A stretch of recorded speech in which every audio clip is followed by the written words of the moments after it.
प्रिय छात्र छात्राओं, ऑनलाइन क्लास में आपका पुनः स्वागत है। मैं आपको बीए पार्ट द्वितीय के इतिहास विषय के प्रथम प्रश्न पत्र के संदर्भ में इस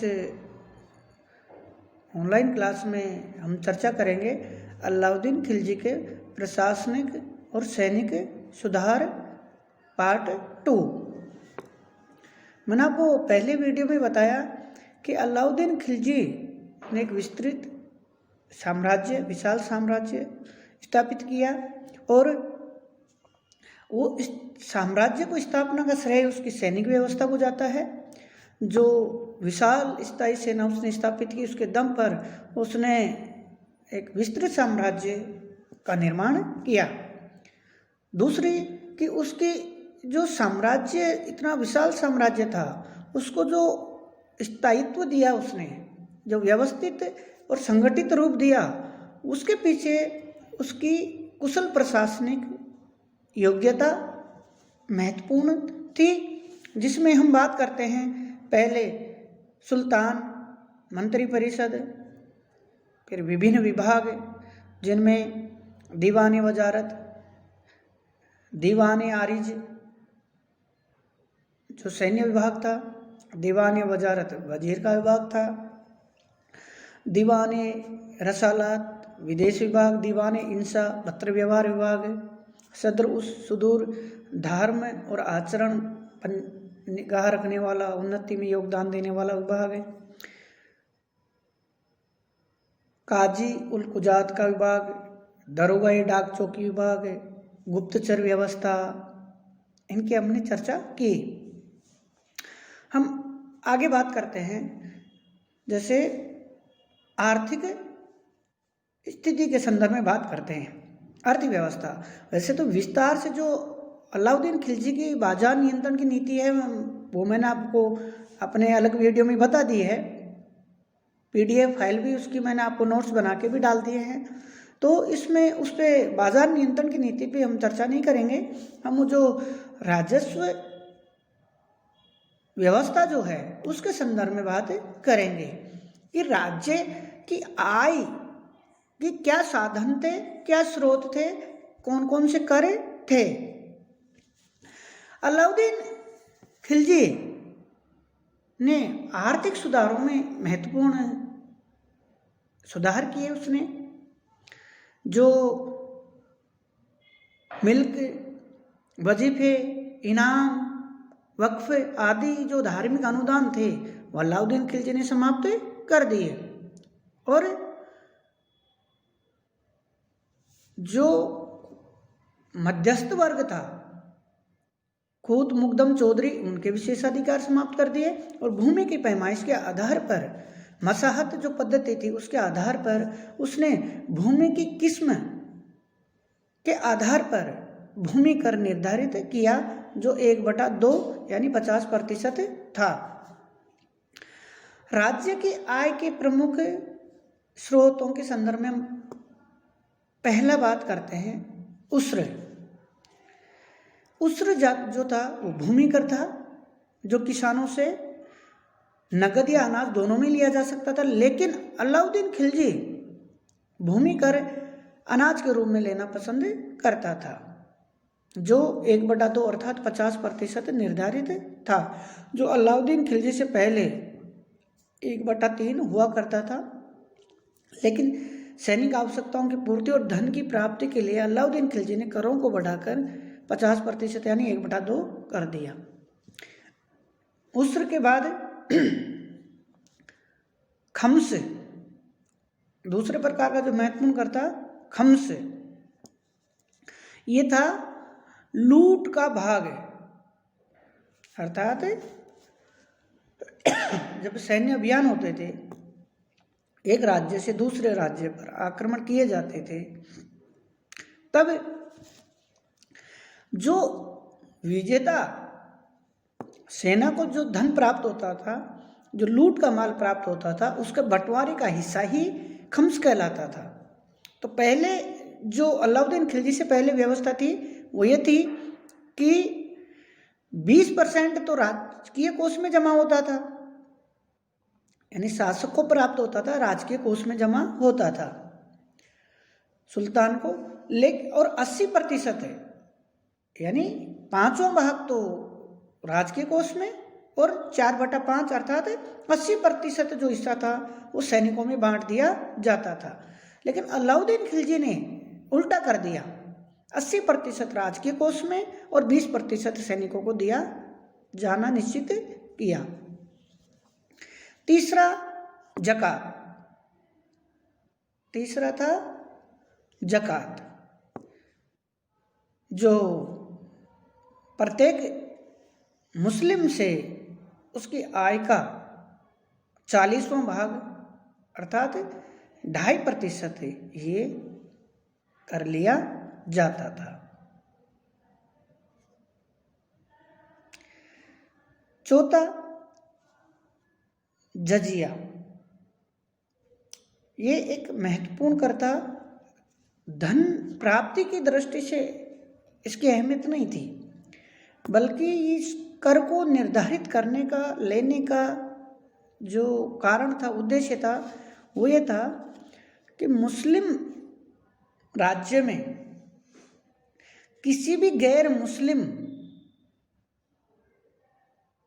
लोगों को रहने के लिए सैनिक सेवा से मुक्त रहने के बदले जो कर लिया जाता था वही जजिया था। मुस्लिम राज्य में सैनिक सेवा से मुक्त रहने के बदले जो कर लिया जाता था गैर मुस्लिम लोगों से, वही जजिया था, जिसमें स्त्री, ब्राह्मण, विधवा, अनाथ बच्चे ये इस कर से मुक्त थे। इस प्रकार ये प्रमुख कर थे। इसके अलावा अलाउद्दीन खिलजी ने घरों पर कर लगा दिया, चरही कर, चरागाह भूमि पर जो सरकारी राजकीय जमीन थी उस पर उसने टैक्स लगा दिया, घोड़े रखने पर टैक्स लगा दिया। इस प्रकार अलाउद्दीन खिलजी ने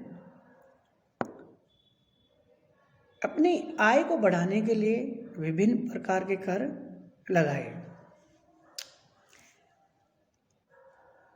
अगला जो हम बात करेंगे वह है सैनिक सुधार। अलाउद्दीन खिलजी एक साम्राज्यवादी शासक था। न केवल उत्तर भारत में बल्कि दक्षिण भारत में भी उसने साम्राज्य विस्तार किया। वो विश्व विजय की इच्छा रखता था, तो इतने बड़े विस्तृत साम्राज्य की स्थापना के लिए उसको एक विशाल सेना की आवश्यकता थी। अतः अलाउद्दीन खिलजी ने अपने विस्तृत साम्राज्य के लिए एक विशाल सेना की स्थापना की। पहला सुल्तान था अलाउद्दीन खिलजी जिसने स्थायी सेना की स्थापना की। उसकी सेना में 6,75,000 सैनिक थे, लगभग 75,000 घुड़सवार सेना थी। तो उसके पास एक विशाल सेना थी और सेना का जो प्रबंध करने वाला विभाग था दीवाने अर्ज, वो प्रमुख विभाग था। अलाउद्दीन खिलजी ने सर्वप्रथम सैनिकों को नगद वेतन देने की प्रथा का प्रारंभ किया और सबसे पहले स्थायी सेना की स्थापना की और सबसे पहली बार ही अलाउद्दीन खिलजी ने सैनिकों को नियमित वार्षिक और नगद वेतन देने की व्यवस्था की शुरुआत की। अलाउद्दीन खिलजी 234 टंका प्रति वर्ष सैनिकों को वेतन देता था। 234 टंका प्रति सैनिक। अगर कोई सैनिक घुड़सवार यानी घोड़ा रखता था अपने पास तो उसको 78 टंका अतिरिक्त दिया जाता था। यानी एक सैनिक है और सैनिक अपने साथ घोड़ा भी रखता था अपनी तरफ से, तो उसको अतिरिक्त 78 टंका, कुल मिला के 312 टंका उसको वार्षिक वेतन दिया जाता था। इसके अलावा अलाउद्दीन खिलजी के महत्वपूर्ण सुधारों में है,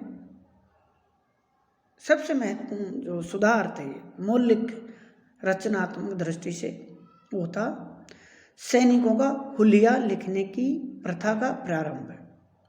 पहले जो अमीर थे वो दूसरे के सैनिकों को अपना सैनिक बता के उनसे अतिरिक्त धन राज्य से ले लेते थे, और एक सैनिक को ही 2 बार पेश कर दिया जाता था। कोई विशेष पहचान नहीं थी। आप जानते हैं उस जमाने में कौन सी फोटोग्राफी की तो व्यवस्था थी नहीं, तो कोई ऐसा सिस्टम नहीं होने के कारण और अधिकारियों से मिलकर भ्रष्ट आचरण के द्वारा वो घोड़ों को भी और सैनिकों को भी कई बार पेश कर देते थे और अतिरिक्त धन उनसे ले लेते थे। तो अलाउद्दीन खिलजी ने इस बात को समझकर उसने सबसे पहले सैनिकों को उनका लंबाई, उनका जो शारीरिक जो संरचना थी यानी हुलिया, वो हुलिया को रजिस्टर में लिखवाया ताकि जो ये भ्रष्टाचार चल रहा है वो समाप्त हो सके। और एक और मौलिक महत्वपूर्ण जो सुधार था अलाउद्दीन खिलजी का वो ये था कि अलाउद्दीन खिलजी ने घोड़ों को दगवाने यानी घोड़ों पर दाग लगवाने की प्रथा का प्रारंभ किया। ये भी भ्रष्टाचार के कारण ही उसका निर्णय लेना पड़ा कि प्रत्येक अमीर जो निर्धारित संख्या में घोड़े होते थे, घुड़सवार उनको रखने पड़ते थे, वो नहीं रखते थे। और जब निरीक्षण का टाइम आता था, जिनका उनका चेक किया जाता था, निरीक्षण किया जाता था, उनका सत्यापन किया जाता था, तो ये अमीर आपस में एक दूसरे से मिल जाते थे और जिस अमीर के घोड़ों को, घुड़सवारों को पहले गिना जा चुका है, सत्यापन हो चुका है, वो उन्हीं घोड़ों को लाके दूसरे अमीर पेश कर देते थे।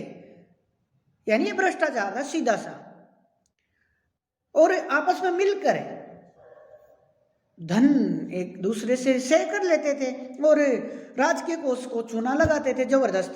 और वो एक घुड़सवार को कई बार पेश कर दिया जाता था किसी उस अमीर के लिए भी, उसकी सेना के रूम में गिनाते समय घोड़ों को उनको पेश कर दिया जाता था, क्योंकि घुड़सवारों की घोड़ों में कौन सी पहचान कैसे की जाए, और अधिकारियों से मिल जाते थे। तो अलाउद्दीन खिलजी ने सबसे पहली बार इस भ्रष्टाचार पर अंकुश लगाने के लिए घोड़ों की पीठ पर पुट्ठा यानी एक जलता हुआ लकड़ी का या जो सांचा उन्होंने बना रखा था, या जो सील जैसी मोहर टाइप में एक जला हुआ, और उसको घोड़े की पीठ पर दागा जाता था, ठप्पा लगाया जाता था, दाग ताकि निशान पड़ जाए घोड़े पे। और उससे ये साबित हो जाता था कि ये इस घोड़े को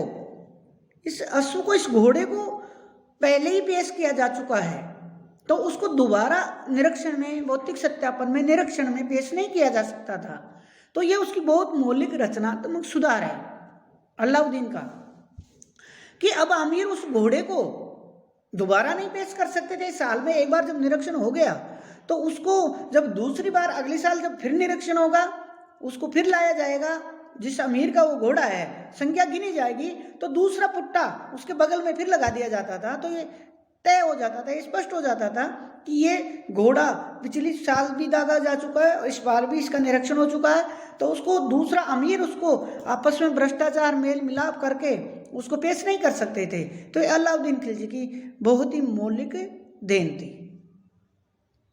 अलाउद्दीन खिलजी इसके अलावा नगद वेतन, हुलिया लिखना, घोड़ों को दगवाना की व्यवस्था करना, इसके अलावा भी उसने सैनिकों के नियमित अभ्यास, उनके प्रशिक्षण, उनके अस्त्र शस्त्र, इनकी तरफ भी पर्याप्त ध्यान देता था।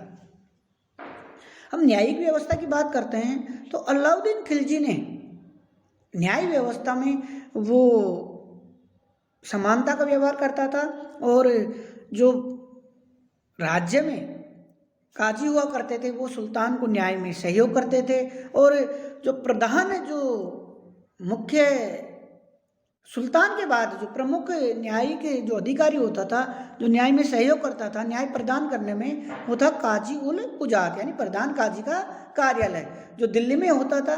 वो सुल्तान को न्यायिक कार्य में सहायता करता था, सहयोग करता था। सुल्तान न्याय की सर्वोच्च अदालत था और उसके बाद अंतिम अदालत सुल्तान ही था। तो इस प्रकार उसकी जो न्यायिक व्यवस्था थी वो भी कठोर तो थी लेकिन भेदभाव पर आधारित नहीं थी। धन्यवाद।